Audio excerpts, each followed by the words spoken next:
Boa noite, Maria Alice.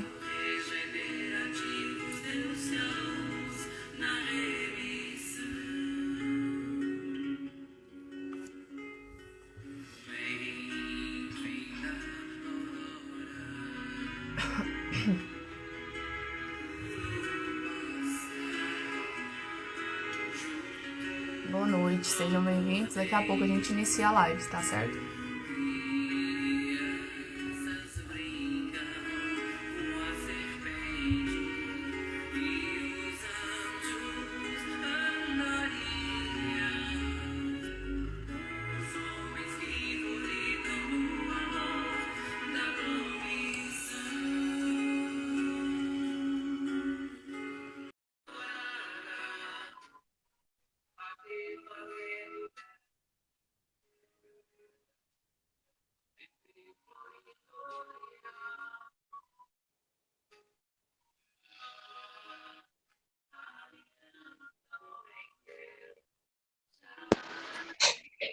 Boa noite, Marilu.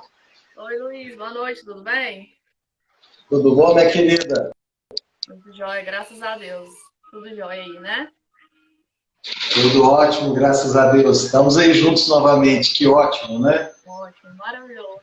Daqui a pouco a gente inicia, tá, Luiz? Claro, tranquilo, sem problema, sem pressa. O pessoal tá entrando.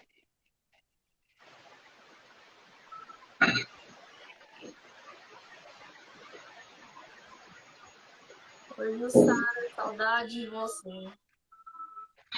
Oi? Jussara, um colega nosso do centro, tá todo mundo sumido.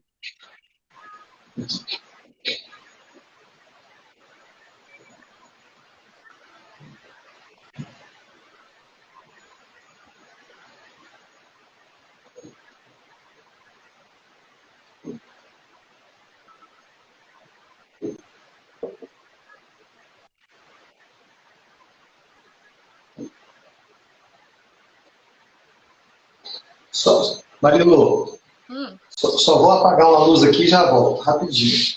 certinho. Boa noite, pessoal. Chegando. Então, a gente já vai iniciar, aqui para mim já deu 7h30. Sejam todos bem-vindos. Hoje, mais uma reunião pública do Grêmio Espírita Allan Kardec. Hoje, quem vai estar aqui com a gente é o nosso amigo Luiz Fernando, de Goiânia. O Luiz, quando não tinha a pandemia, ele sempre vinha aqui quase todo mês no centro, né, Luiz? Agora, com a pandemia, ele ajuda a gente pelas lives. Então, tá sempre aqui junto com a gente. Mais uma vez, muito obrigada, tá, Luiz? Então, gente, a gente vai fazer a prece para iniciar e depois eu vou fazer uma pequena leitura do Evangelho, segundo o Espiritismo, e depois a gente já parte para as questões, tá bom? Então, agora eu vou convidar todos para que possam elevar o pensamento a Deus. Vamos todos nos concentrar da melhor maneira possível.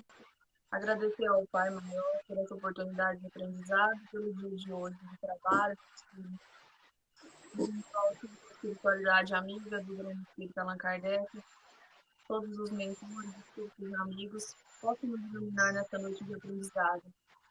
Nós possamos sair daqui melhores do que a gente está.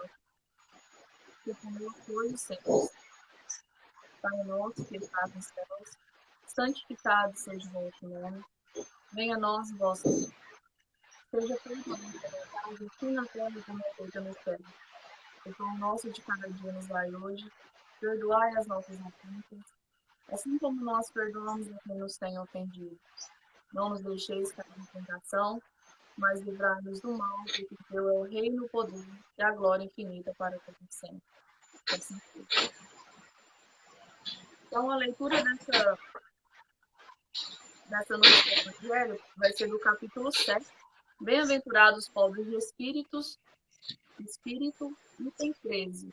Missão do homem inteligente na terra. Não vos orgulheis do que sabeis, porque esse saber tem limites bem estreitos no mundo que habitais. Mas suponho que sejais uma dessas sumidades inteligentes desse globo, e não tendes nenhum direito para disso vos envaidecerdes. Se Deus, em seus desígnios, vos fez nascer num meio onde pudestes desenvolver a vossa inteligência, é que Ele quer que dela useis para o bem, porque é uma missão que vos dá, colocando em vossas mãos o instrumento com a ajuda do qual podeis desenvolver, a vosso turno, as inteligências retardatárias e as conduzir a Deus. A natureza do instrumento não indica o uso que dele se deve fazer. A enxada que o jardineiro coloca entre as mãos do seu operário não lhe mostra que ele deve cavar. E que direis se esse operário, ao invés de trabalhar, levantasse a enxada para com ela atingir o seu patrão? Direis que é horrível e que ele merece ser expulso.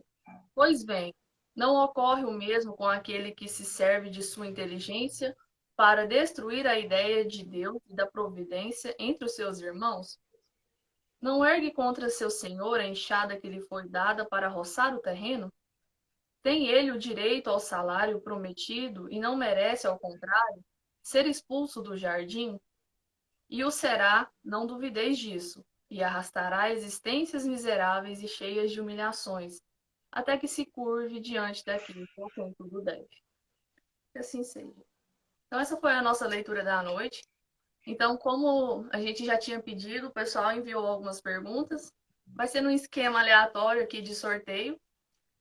Luiz, você está conseguindo me ouvir? Parece que a minha internet está um pouco ruim, não sei. Eu coloquei o fone, agora eu estou te ouvindo. Você está me ouvindo? Tá certo agora. Tudo ok, né? Você tá me ouvindo? Sim. Tá bacana. Eu estou te ouvindo perfeito agora. Tá bom, então. Então eu vou sortear a primeira para o Luiz responder.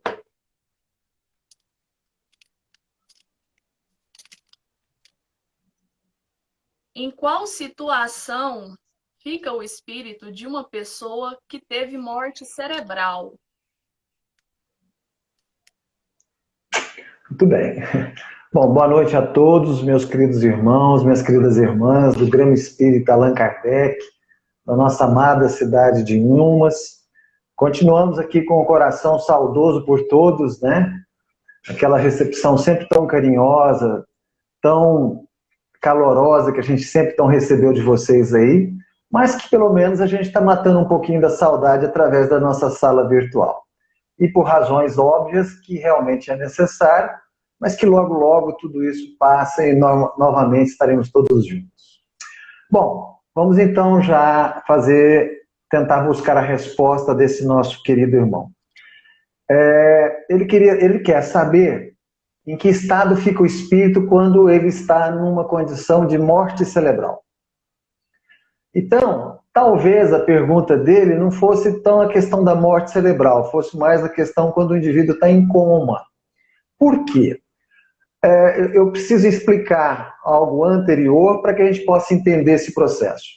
O nosso corpo físico, ele se liga ao corpo espiritual, ou ao perispírito, ao espírito, do jeito que você quiser chamar, através de um cordão energético, de um fio energético que é chamado de cordão de prata. Esse cordão de prata são infinitos filetes energéticos que ligam o espírito ao corpo físico. E é exatamente essa energia do espírito que dá vida ao corpo físico. Quando esse cordão de prata se rompe, nós morremos, desencarnamos. Então, o que acontece? Cada parte do nosso corpo humano, cada sistema do nosso organismo, sistema cardíaco, sistema digestivo, cardiovascular, endócrino, enfim, cada sistema que nós temos, ele é alimentado por um feixe de luz, de energia que vem do espírito. Ora, quando esses filetes vão sendo rompidos, o indivíduo está num hospital, a espiritualidade chega para poder fazer o quê? O desligamento do corpo físico para o corpo espiritual. Eles vão rompendo cada um desses filetes. Não é como um cordão que a gente chega e corta de uma vez. Não, é um processo paulatino, né? Ah, o sujeito teve uma morte instantânea. Essa morte instantânea é só para os nossos olhos físicos. Na realidade, sobre o aspecto espiritual, ele leva mais tempo, né? Daí a diferença de morte e de desencarne. O desencarne é quando realmente não há mais nenhuma ligação com o corpo astral, ou com o corpo espiritual, ou com o perispírito. Então, e dentro desses filetes, existem dois que são fundamentais, que é o filete que leva ao coração e o filete que leva ao cérebro. Quando a gente fala que o indivíduo teve uma morte cerebral, é porque aquele filete foi rompido. E por que a morte cerebral, hoje, já pela ciência, é decretada como uma morte definitiva? Porque o coração também cria o processo da morte. Só que quem alimenta eletricamente, é energia mesmo. O coração, que o coração é uma bomba, então ele precisa de energia, é o cérebro. Então, se o cérebro para de mandar essa energia para o coração para. Então, quando o indivíduo ele tem a parada encefálica, né? Ele tem um rompimento dessa condição cerebral, a morte cerebral, como a ciência chama, ele efetivamente completa o desencarne. Aí sim ele completa. Por quê? Porque é o cordão mais importante.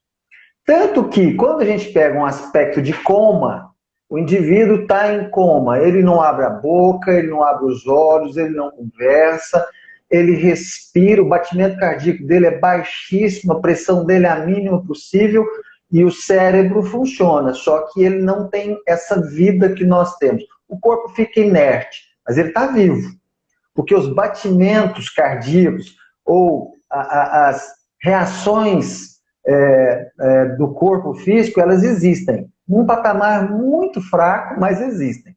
E há indivíduos que vivem essa situação 1 ano, 5 anos, 10 anos, 30 anos. Esses indivíduos que estão em coma, o que eles estão fazendo? Eles estão fazendo um resgate kármico. Não tenhamos dúvida disso. Porque a definição do rompimento do cordão de prata, quem faz é Deus. A espiritualidade de luz, né? Os assessores da espiritualidade de luz que atuam nesse processo, né? Que são aqueles grupos de espíritos que trabalham efetivamente nesse aspecto dos desligamentos corpóreos. Então, o indivíduo às vezes passa esse tempo todo lá fazendo o quê? Fazendo um resgate kármico. Dentro do processo espiritual, ele continua desperto. Ele sabe direitinho o que está acontecendo. Só que é como se ele tivesse a necessidade de estar dentro de um corpo físico com vida, num nível muito baixo, bastante reduzido, para que ele possa ter a noção do valor da vida, da necessidade de fazer com que as oportunidades que a vida tragam para nós, que a gente não desperdice. Enfim, existem várias razões pelas quais o indivíduo pode entrar num processo de coma. Razões espirituais, kármicas. Mas o processo de coma em si é para que ele possa fazer esse resgate do lado espiritual, mas com uma ligação no corpo físico. Porque muitas vezes a gente faz algum tipo de resgate do lado espiritual, mas é muito mais fácil, por incrível que pareça, para os nossos olhos físicos, às vezes não, mas é muito mais fácil e muito menos dolorido nós fazermos resgates kármicos encarnados, mesmo no estado de coma, do que desencarnados. Porque quando temos que fazer, tanto é que não existem vários processos de resgate kármico na parte espiritual. Quase que não existe. Por quê? Porque quando existe, são terrivelmente sofridos. Então, o indivíduo nasce sem olho, o indivíduo nasce sem perna, o indivíduo nasce com problema de coração, nasce todo estrupiado. É a melhor coisa do mundo ele poder fazer o resgate kármico dele. Por quê? Porque ele tem um corpo físico. Todo o processo de depuração dessas condições de desequilíbrio, porque todo desequilíbrio que a gente cria, a gente gera uma energia destrutiva, negativa. Essa energia, quando a gente desencarna, vão para os nossos centros de forças, lá no nosso perispírito. A hora que a gente reencarna, essas energias reverberam no corpo físico. Porque é o corpo, é o perispírito que é o molde do corpo físico. Então, se eu já venho, eu vou encarnar, e eu vou usar o meu perispírito como molde, e lá no meu perispírito, nos meus centros de força, ou nos chakras, né? Centros de força e chakras são as mesmas coisas. E tem lá dotados várias energias deletérias que eu criei na encarnação passada, eu vou reencarnar com aquelas energias. E aí, o que eu vou fazer no corpo físico? Depurar. Depurar essa energia. E às vezes, para me depurar essa energia, eu gasto uma encarnação inteira. Posso passar minha encarnação inteira com problemas sérios de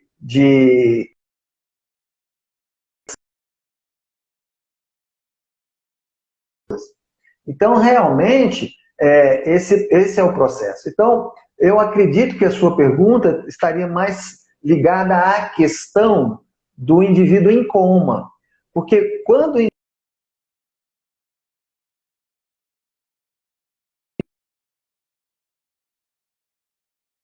mundo astral, para o mundo espiritual, e vai fazer os seus processos naturais de resgate. Então, ali é um rompimento. Rompeu, ele realmente já não tem mais essa ligação física. Agora, no coma, ele sim, ele passa anos e anos e anos naquela condição inerte, mas resgatando. Por quê? Porque enquanto ele estiver encarnado, ele está produzindo o que nós chamamos de fluido físico. E esse fluido físico só produz quem está encarnado. E ele é necessário para fazer a depuração dos karmas que nós temos. É exatamente por isso. Tá? Eu imagino, se for só a questão do rompimento, né, da morte cerebral, ele rompe, desligou. Então aquilo, dependendo da condição moral dele, ele toma um susto, porque ele vai acordar do lado de lá. Se ele for mais elevado espiritualmente, aquilo vai ser de forma normal. Então, assim, a morte cerebral em si, ela é só um momento, é como se você desligasse a lâmpada. Desligou a lâmpada, acabou a luz. É a mesma coisa. Agora, o coma, esse sim. Esse é um processo que se arrasta. Por isso que o indivíduo que fica em coma, ele precisa sempre de muitas orações e tudo mais. E é uma coisa muito interessante. Por quê? Porque conforme vai desenrolando e vai passando o tempo do coma dele, a família vai largando de lado. Então, porque é uma medicação, alguma coisa, às vezes uma presença de um médico, alguma coisa assim, né? Já com aquele ritmo, né? De todo o aparato. E então vai deixando de lado e às vezes esquece até de fazer oração. E ele necessita muito de oração, porque enquanto ele está ligado ao corpo físico, ele está fazendo todo esse resgate. Certinho. Vamos para a próxima, Luiz.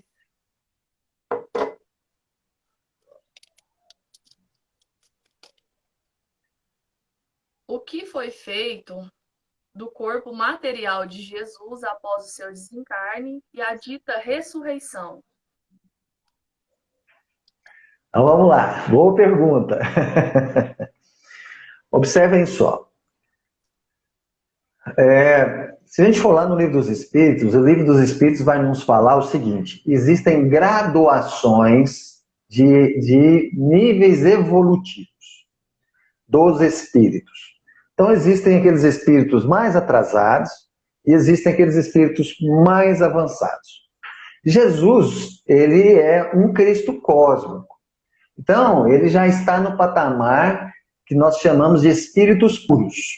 Então, ele já está num patamar elevado. Só que mesmo entre os espíritos puros, existe um patamar. Então, por exemplo, Jesus é um espírito puro que a gente avalia em torno de 11 a 13 bilhões de anos. De 11 a 13 bilhões de anos que Jesus é um espírito puro. Existem espíritos puros com 25 bilhões de anos. Ou seja, tem mais do dobro de tempo de Jesus em termos de iluminidade. Então, assim, é difícil a gente até imaginar isso. Mas tudo bem. Então, Jesus já chegou nesse patamar. Ora, o que acontece? Nós temos 7 corpos. Né? Nós temos 7 corpos. Tem até uma palestra que a gente faz um curso, né, que eu já ministrei em alguns. Até em Itaberaí eu tive a oportunidade de ministrar esse curso. E o que acontece nesses corpos? Esses corpos nós temos 7, mais 3 estão no primeiro estágio evolutivo que nós temos. Quais são? O corpo físico, que a gente tem quando está encarnado, o corpo etérico, que é o que envolve o nosso corpo físico, e o corpo astral, ou perispírito ou espírito. O corpo físico e o corpo etérico, morreu, acabou a encarnação, os dois acabam. O espírito continua. Passa um tempo, reencarna de novo. E assim vai indo, vai indo, vai indo. Até que chega um ponto em que esse espírito evolui tanto que ele não precisa mais de um corpo astral, ele não precisa mais do perispírito. E aí o que acontece? Ele não precisa mais reencarnar, ele deixa de ter um perispírito. Ele deixa de ter. Por quê? Porque é o perispírito que molda o corpo físico. Lembra?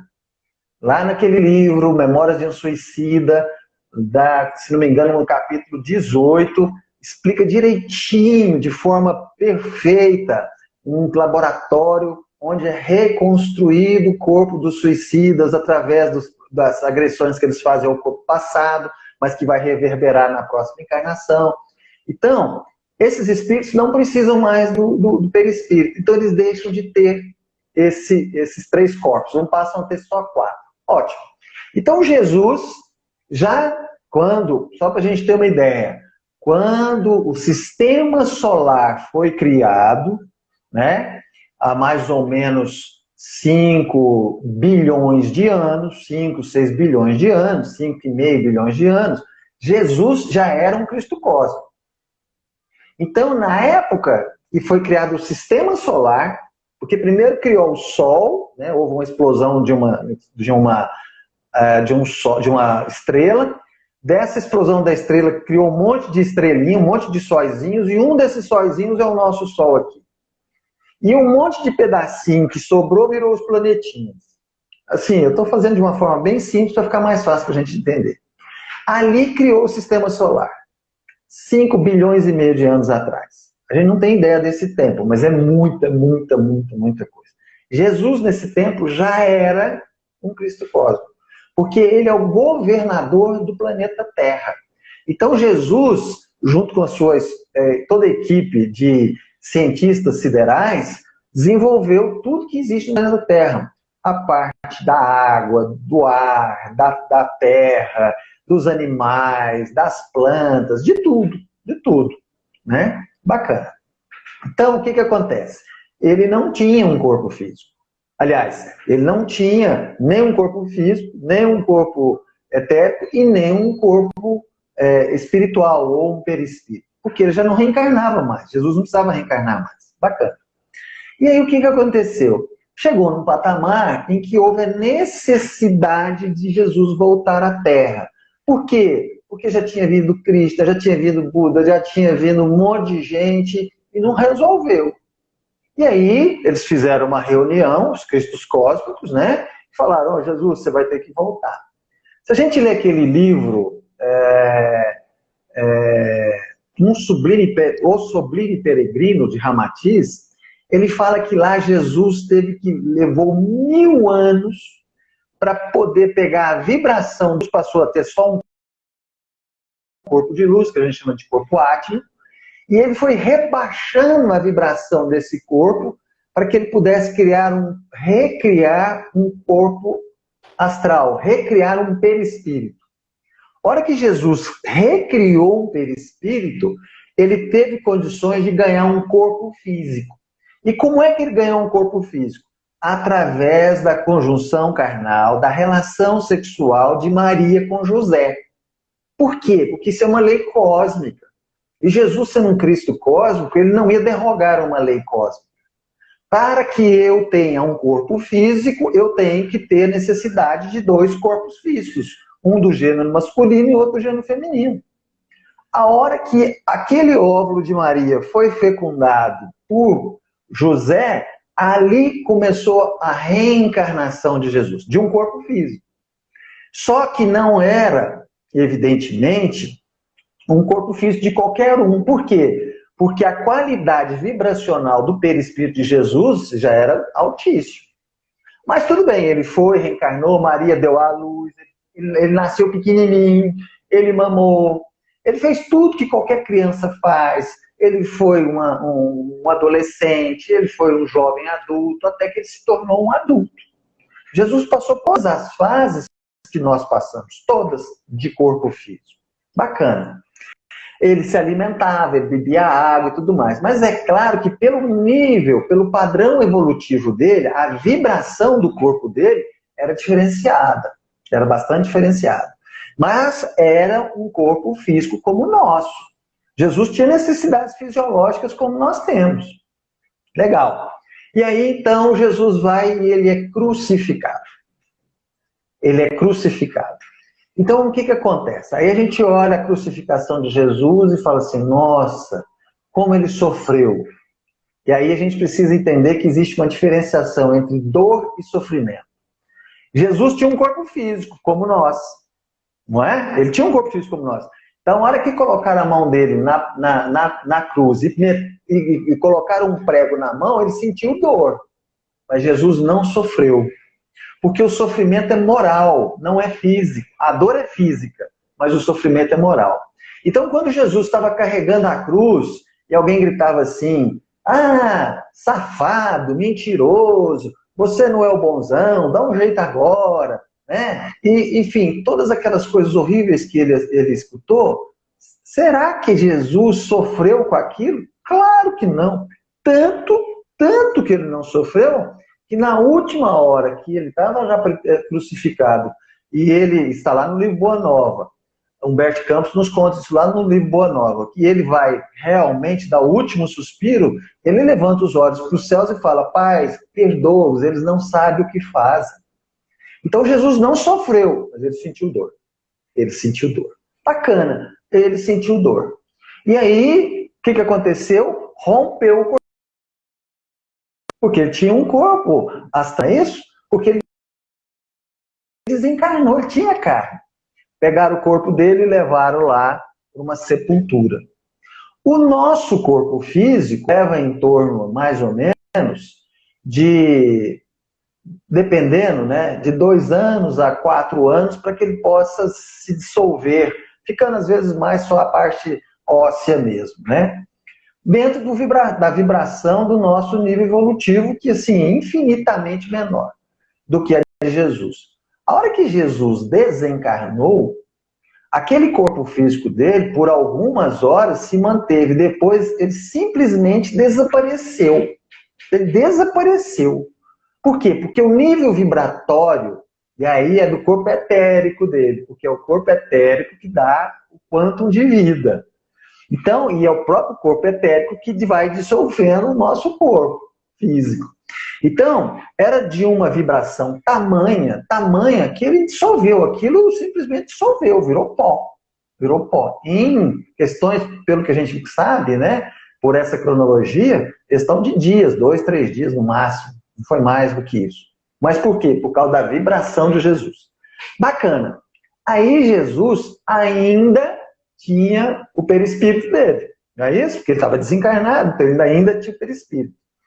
O que aconteceu? Jesus ressuscitou? Não. O que ele fez? Ele se materializou. E ele se materializou como? Através do ectoplasma dos discípulos. Porque todos os discípulos de Jesus eram médiuns. Eram médiuns e todos fabricavam ectoplasma. E para que um perispírito possa se materializar, é necessário materializar. Então Jesus, a gente fala, ele ressuscitou. Não. E é tão interessante porque nós não falamos um tempo atrás que o que se faz no corpo físico reverbera no perispírito. Jesus não chegou para Tomé e falou assim, olha aqui minha mão, olha o furo que está aqui.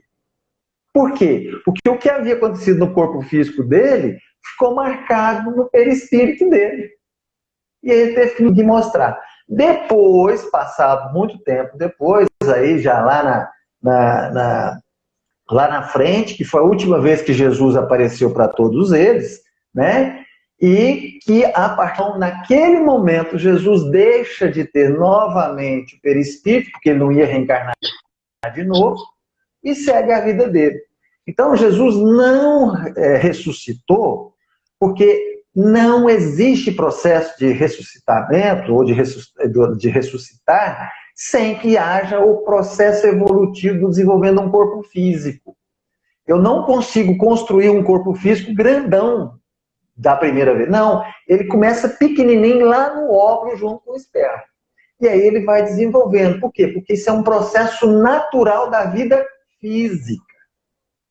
E isso é uma lei cósmica. E Jesus não ia derrogar essa lei cósmica. Então, mas ele apareceu, ele foi tocado. Sim, foi. E isso a gente vê hoje. A gente tem muitos e muitos casos de materialização. Né? O Divaldo Franco cansa de falar. Se a gente for lá na Bahia, onde o Divaldo fica, ele tem lá no mostruário dele uma flor que ele recebeu, né, que foi materializada de um indiano. Uma flor, está lá a flor até hoje. Uma coisa interessante. Parece como mumificado. Está lá a flor. Então, Jesus, que a gente chama de ressurreição, porque quem chama de ressurreição é porque não acredita na vida após a morte, no perispírito. Então, agora, o perispírito, sim, esse pode se materializar e se tornar até mesmo concreto. Você pode até tocar nele. Tem cor, tem cheiro, tem volume, tem tudo. Mas é um corpo espiritual, é um perispírito. Depois que ele fez tudo que ele tinha que fazer, né? O que ele fez? Ele deixou, né, de ter esse perispírito e voltou para a condição angelical dele, tendo como corpo o que a gente chama de corpo átmico, que é um corpo de luz. Luz pura. Então, como é que é Jesus? Luz pura. É uma luz pura, pura, pura, pura, mas com a mente, com os sentimentos, com tudo que ele agregou ao longo desses bilhões de anos de evolução. Igualzinho o que vai acontecer conosco. Idêntico. Idêntico. Então, o corpo de Jesus não foi achado que alguém roubou? Não. Foi que pelo padrão vibracional que ele tinha, do corpo etérico dele, né?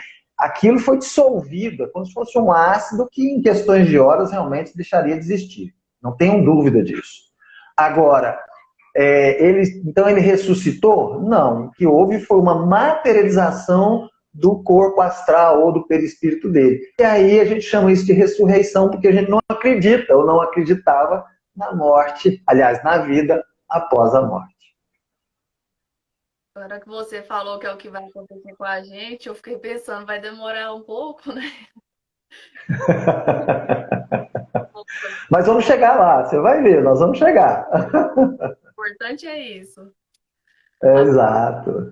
Pergunta: qual a ordem de prioridade em um centro espírita? Nas seguintes atividades: trabalho mediúnico, reunião pública, estudo e evangelização.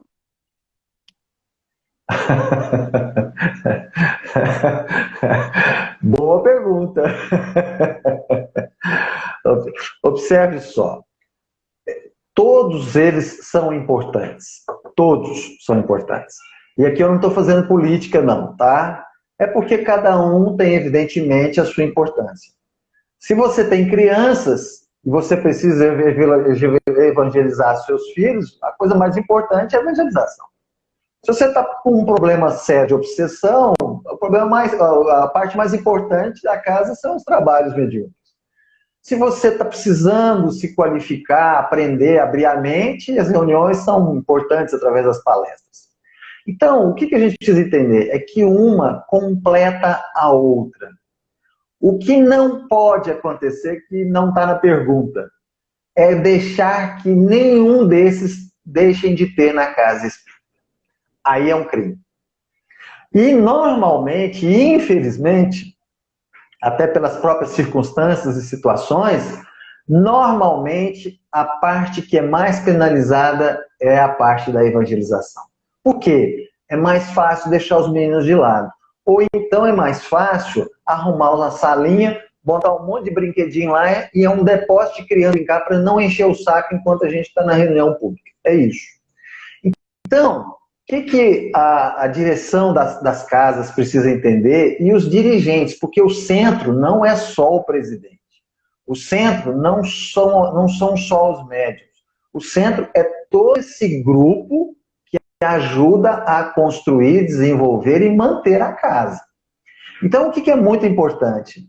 Que as pessoas possam criar um processo de inter-relação e de divisão de tarefas.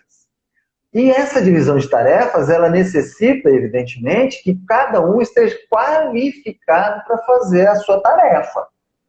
Por quê? Porque a tarefa precisa ser bem feita.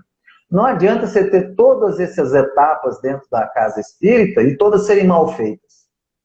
Ao passa de qualquer jeito, o médium não tem qualificação, não tem estudo, a evangelização é uma salinha de brinquedos. Então, seria uma insensatez nós falarmos que um dos trabalhos ou outro é mais importante. Se a gente olhar a médio e longo prazo, a evangelização é a mais importante. Não tenha dúvida. Por quê? Porque nós adultos, quando estamos sofrendo com problemas, com dificuldades, buscando apoio, amparo, alívio para os nossos sofrimentos, nós buscamos um centro espírita. Mas por quê? Porque às vezes a maioria dos casos que nos traz sofrimento é falta de quê? De base, de estrutura. Porque se tivéssemos tido uma evangelização lá atrás, na nossa infância, ou na nossa juventude, talvez o problema que hoje nós estamos sofrendo, nós não teríamos sofrido. Então, a médio e longo prazo, a evangelização, com certeza, ela se destaca. Só que nós temos que resolver o problema atual. A quantidade de gente adulta que tem, os problemas que ocorrem, os jovens, essas situações todas que nós estamos vivendo. Então, é necessário que os médiuns, que os participantes da casa se unam, se dê as mãos, para que possam de forma mútua, né, se ajudar e contribuir para a qualidade do trabalho bem feito. Observem bem, se estão fazendo uma reunião mediúnica boa, se está tendo umas palestras boas, se está desenvolvendo todo aquele processo, e está tendo também evangelização, daqui 10, 15 anos, vai começar a aparecer os frutos da evangelização. Então, novos indivíduos qualificados, já dentro da doutrina, devidamente instruídos, né, já ambientados com toda a prática espírita, já vão estar adentrando para os trabalhos.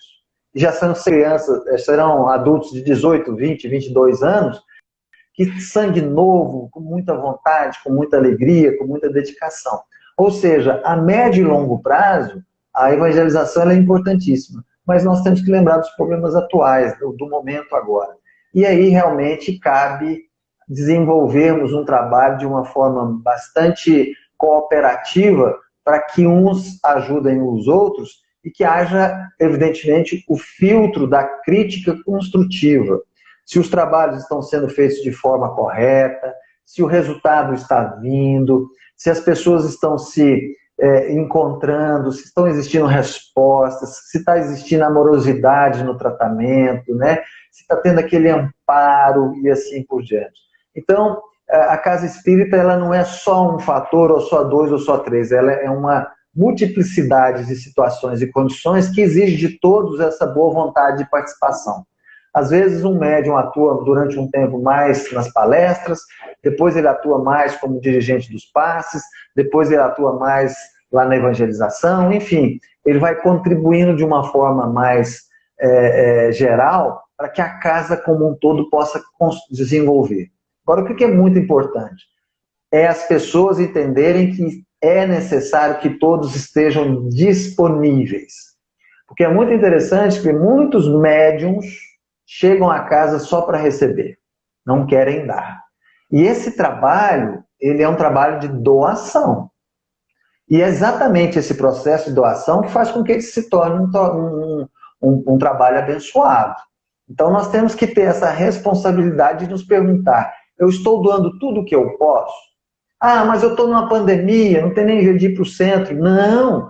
Quantas atividades que estão se desenvolvendo ao longo já de mais de ano agora, mesmo com a pandemia, em alguns momentos ficam mais difíceis, outros ficam mais fáceis e tal, mas quantos trabalhos, né? A questão das cestas básicas, outro dia eu vi aí vocês desenvolvendo esse trabalho. Então, assim, é possível, tem muita coisa para fazer, mas tem que ter boa vontade. Né? Então, não ficar só esperando o centro reabrir e voltar tudo à normalidade para trabalhar, não. Se conversar com o presidente da casa ou com os outros dirigentes, você vai achar um trabalho rapidinho e que vai ser muito importante para que você possa desenvolver. Isso aí. Vamos para a próxima.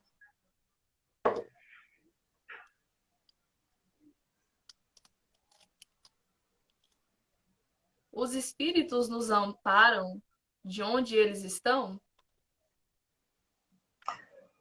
Sim. O que ocorre? Nós precisamos entender isso, é muito importante. Essa pergunta é muito interessante. Aonde que está o poder do espírito, encarnado ou desencarnado? Porque eu sou um espírito, Marilu é um espírito, né? Encarnados. Aqui perto de mim deve ter um monte de espíritos desencarnados. Do lado dela também tem. Do seu lado, você que está também tem um monte de espíritos encarnados do seu lado aí. E não precisa falar, não, está tudo certo. Essa é a coisa mais normal que existe. Então, o que acontece? Qual é o canal de comunicação espiritual? A mente, o pensamento. Quer ver? Vamos supor, você adora ir lá na casa espírita, lá no Grêmio, tomar um passe. Então vamos fazer um exercício mental aqui agora, né? Você que está me acompanhando, feche os seus olhos e imagine você lá na salinha de passe do Grêmio Espírita tomando aquele passe mais bacana. Pronto, você está lá agora. Quem tá... Então nós precisamos entender que essa barreira física, porque o nosso mundo físico, na realidade, ela não existe, né? Porque isso é tudo energia cósmica universal, só que mais condensada ou menos condensada. Um espírito é matéria como o nosso corpo é matéria. Só que o nosso corpo físico é muito condensado, é mais duro, a energia é mais dura, e a energia de um espírito ela é mais sutil, mas é matéria também. Então, o que acontece? A nossa capacidade mental, ela... Então, por exemplo,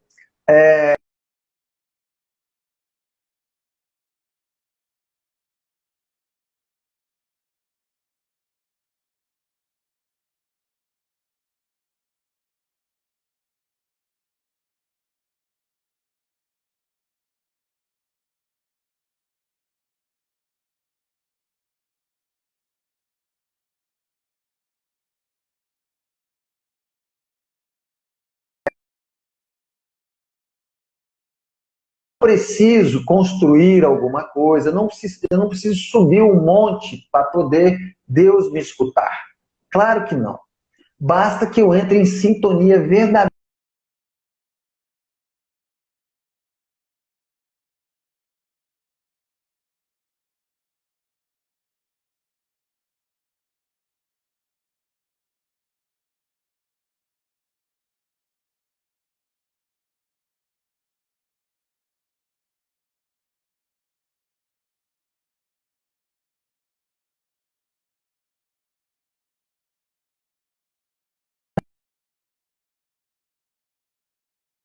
Agora, o que é muito importante a gente entender? Espíritos de luz, dentro da graduação, atuam da mesma forma. Então, por exemplo, Jesus atua da mesma forma. Eu não preciso subir um morro, ou entrar numa igreja, ou ir lá para o Grêmio Espírita para fazer uma oração para Jesus e ele me escutar. Por quê? Porque ele tem o mesmo padrão de presença, vamos usar essa palavra, né? De presença que Deus tem.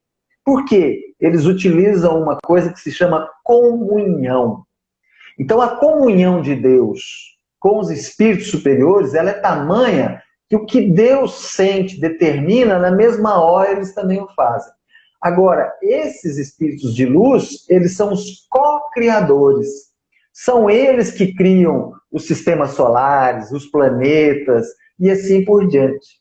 Então, nós vamos percebendo que, para que nós possamos receber qualquer tipo de ajuda espiritual, uma inspiração, um passe, né? Um passe, basta que você mentalmente, de forma verdadeira, você entre em sintonia nessa comunhão.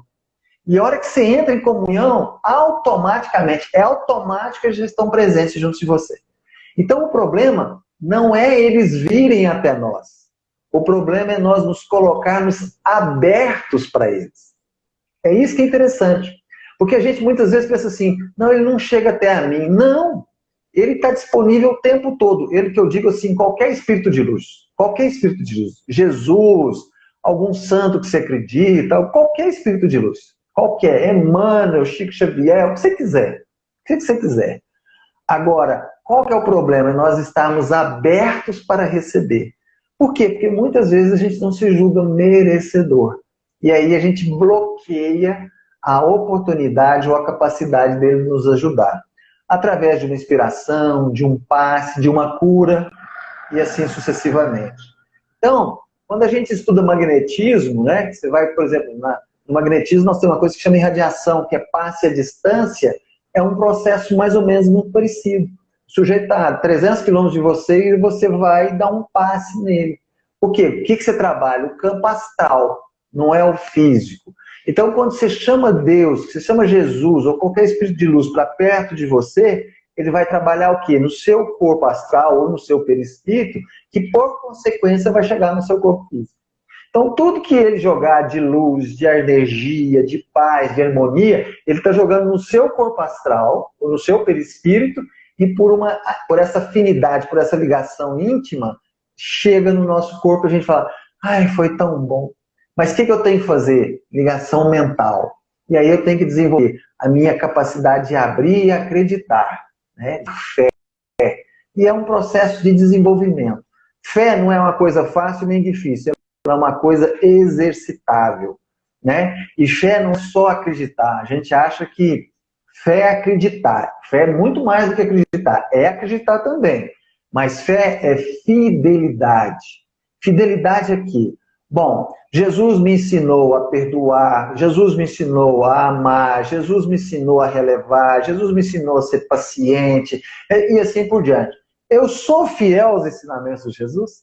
Se eu for fiel aos ensinamentos de Jesus na minha vida, na minha rotina, eu tenho fé, porque eu sei que aquilo tudo que ele me ensinou eu estou praticando, então eu mereço o que eu estou pedindo. Isso é lei cósmica. Isso vai acontecer, porque tudo é ação e reação. Se eu tenho uma ação positiva, construtiva, de fidelidade com o que Jesus me ensinou, é uma lei cósmica, vai voltar tudo para mim. E aí eu vou gozar de saúde, de paz, de harmonia, de felicidade, de tranquilidade, assim por diante. Conseguimos fazer essa mudança de um dia para o outro? Não, de jeito nenhum. Mas se a gente for fazendo isso todos os dias, um pouquinho, daqui 1 ano, daqui 2 anos, daqui 3 anos, a nossa qualidade de vida é outra. Por quê? Porque a gente vai ter uma facilidade de entrar em contato com essa espiritualidade de luz, né? E aí a gente tem que colocar aqui uma coisa muito interessante, que é o nosso anjo da guarda, está do nosso lado o tempo todo, pode atuar de uma forma fantástica no nosso equilíbrio, mas a gente tem que estar aberto para escutar o que ele está nos falando. É isso que a gente que é importante entender. Então, na realidade, é um processo da gente realmente nos abrir para pedir esse auxílio. Porque se a gente se abrir, o auxílio chega. Não tenham dúvida disso. Certinho. Luiz, eu vou fazer mais uma, a última. Sim. Para a gente já ir encerrando. Passa rápido, né? Muito rápido.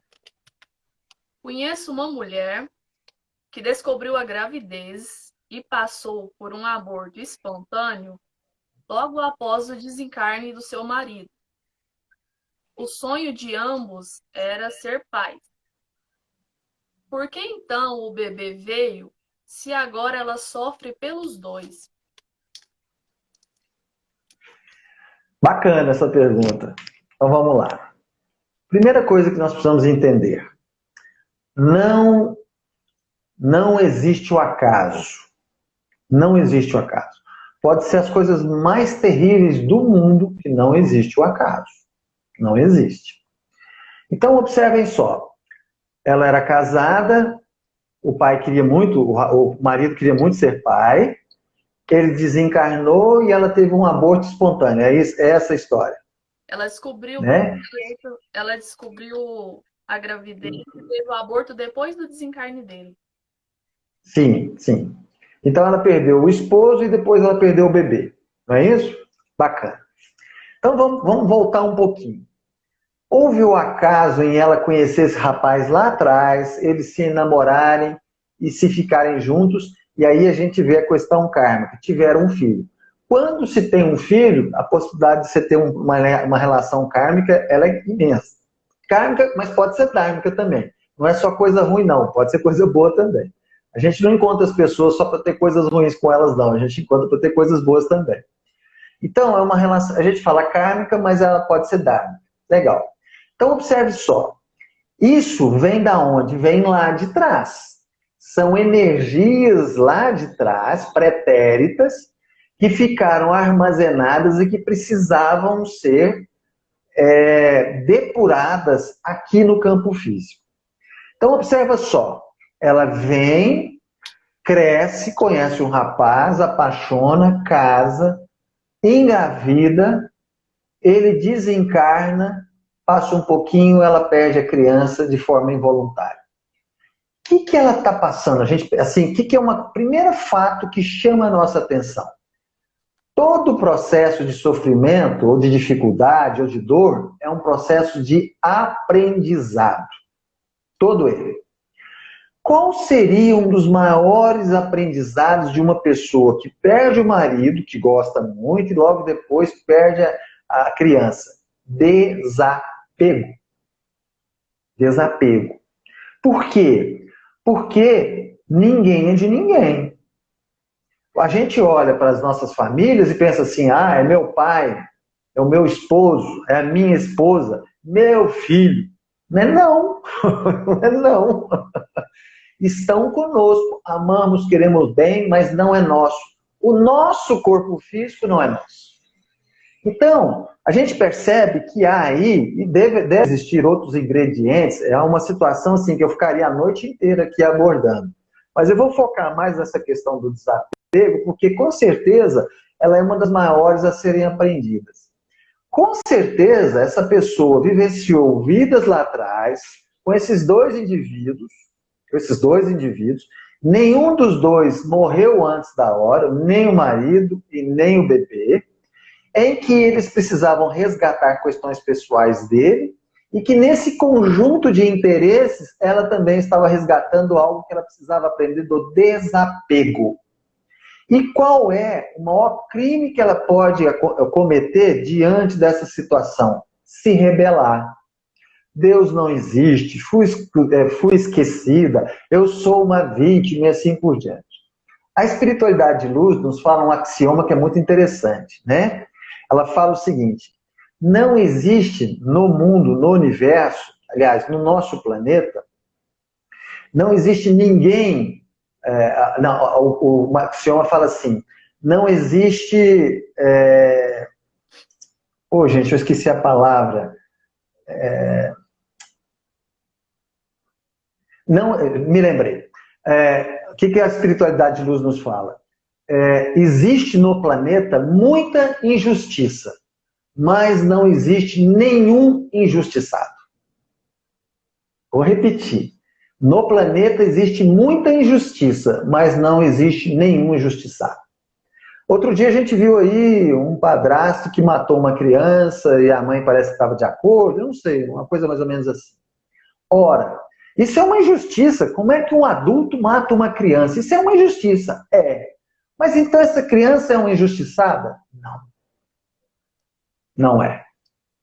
É difícil para nós. E a doutrina espírita, às vezes, ela impacta a gente, porque... Mas como? Não.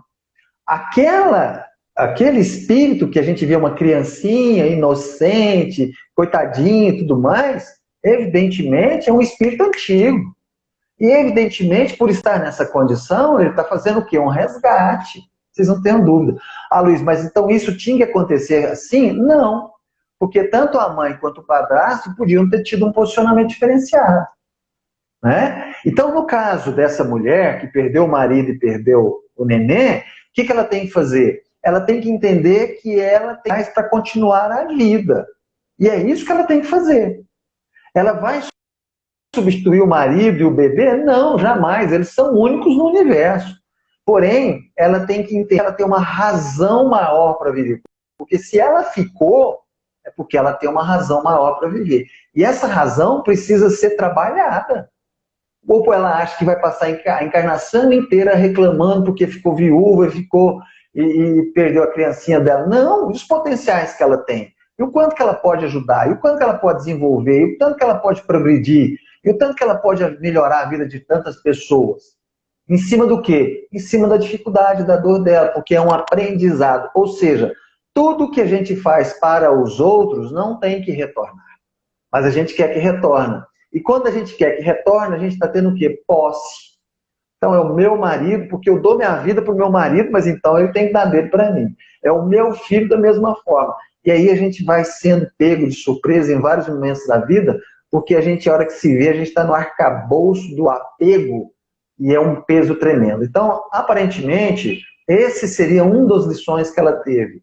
E na realidade ela tem que achar outros valores, outras razões maiores para que ela possa efetivamente entender que essa encarnação que ela está dando, ela é extremamente valiosa. Chegou a hora do marido e chegou a hora da criança. Eles precisavam daqui para evoluir espiritualmente. E evoluir espiritualmente para esses espíritos é muito mais importante do que ficar aqui bancando o marido e pegando o filho. Percebe? A gente às vezes não consegue entender isso. Por quê? Porque a gente se apega ao normal. Mas a doutrina espírita sobre esse aspecto da fé raciocinada, elas nos deixam isso muito claro. Né? Ou seja, existe muita injustiça, mas não existe nenhum injustiçado. Quando a gente entende isso, não é que a gente passa a ser frio, mas você passa a ter uma fé raciocinada de que há um propósito para isso. É claro que é um propósito. E isso não aconteceu na vida dela para ela simplesmente sofrer? Claro que não. O que Deus, o que a espiritualidade de luz ganha com ela sofrendo? Nada. Nada. A espiritualidade não ganha com nada a gente sofrendo. A espiritualidade ganha conosco, sabe como? Com a gente evoluindo. A gente aprendendo, a gente avançando, nós nos transformamos melhores. Aí a espiritualidade ganha com isso. Agora, a gente sofrendo é uma opção nossa. Não que a gente não possa ter sentimentos de dor, de consternação, né, de saudade. Tudo bem. Agora, nós deixarmos de viver a nossa encarnação, a nossa obrigação evolutiva, por causa dessas condições, isso não se justifica. Porque nós nascemos de forma individual, somos individuais. E é individualmente que nós vamos evoluindo. Certo. Ok? Bom, então... Ótimo.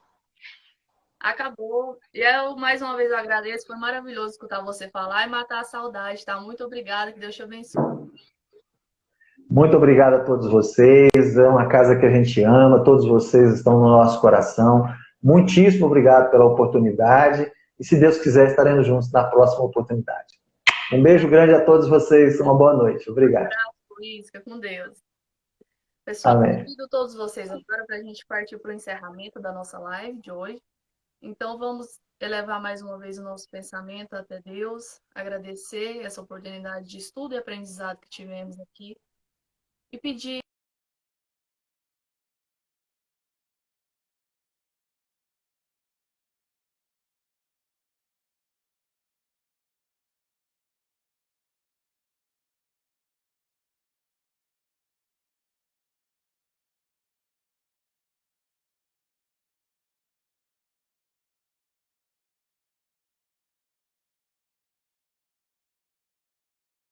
muito obrigada, pessoal, pela presença de todos vocês aqui. E a gente espera vocês agora na quarta-feira que vem, tá bom? Na próxima live, às 7h30. Muito obrigada mais uma vez. Fiquem todos com Deus.